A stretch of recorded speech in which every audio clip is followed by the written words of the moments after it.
कोई व्यक्ति कितना धैर्यवान है ये हमें तब मालूम होता है जब लोग उसकी बुराई करते हैं।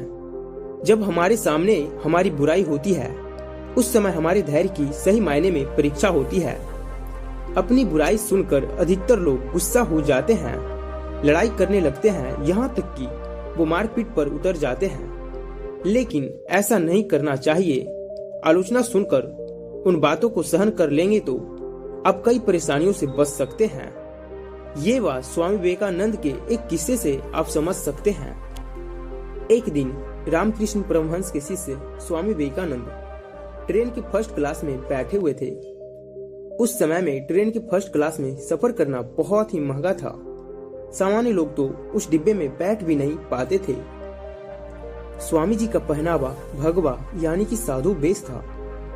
यात्रा के बीच में दो अंग्रेज उनके पास आकर बैठे। दोनों अंग्रेज ट्रेन के फर्स्ट क्लास में एक साधु को देखकर हैरान थे। उन्होंने सोचा कि साधु पढ़े लिखे नहीं होते हैं, ये हमारी भाषा अंग्रेजी नहीं जानते होंगे। दोनों अंग्रेज साधु को देखकर इंग्लिश में उनकी बुराई करने लगे।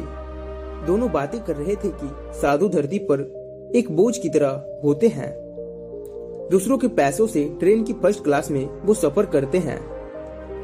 बहुत समय तक दोनों अंग्रेज स्वामी की बुराई किए जा रहे थे। स्वामी जी अंग्रेजी समझते थे और पूरी बातें भी समझ रहे थे, लेकिन उन्होंने अंग्रेजों की आलोचना पर कोई भी प्रतिक्रिया नहीं दी और वे चुपचाप रहे। कुछ समय बाद उस डिब्बे में टिकट चेकर आया।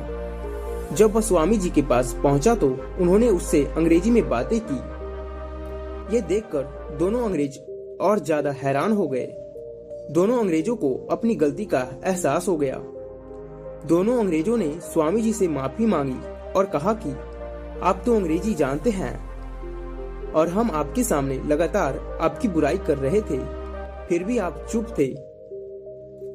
आपने हमें जवाब क्यों नहीं दिया?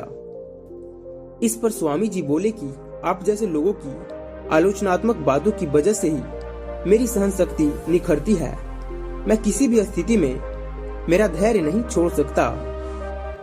आपके विचार आपने प्रकट किए और मैंने उन बातों को सहन करने का निर्णय लिया।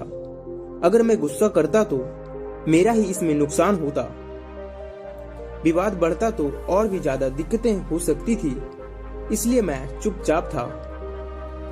इस कहानी में स्वामी जी ने हमें ये सीख दी है कि हमारी सहन शक्ति और धैर्य की परीक्षा उस समय होती है जब हमारे सामने कोई हमारी बुराई करता है।